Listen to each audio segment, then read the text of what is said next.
এই যে চাচা মিয়া বেগুন উঠাচ্ছে, বেগুন ক্ষেত, সাথে আছে পাট ক্ষেত, তারপর আছে লাল সাদা ডাঁটা শাক। তারপর দেখাচ্ছি আপনাদেরকে এই যে বেগুন ক্ষেত।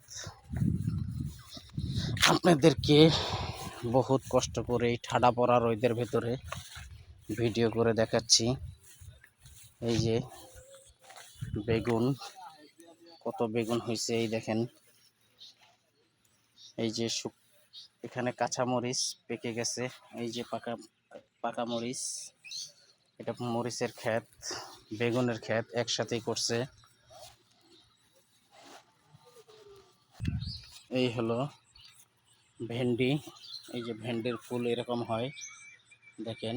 এই যে ভেন্ডির ছোট্ট একটা, এটা পুরোটা ভেন্ডির ক্ষেত। যদি ভালো লাগে শেয়ার করুন।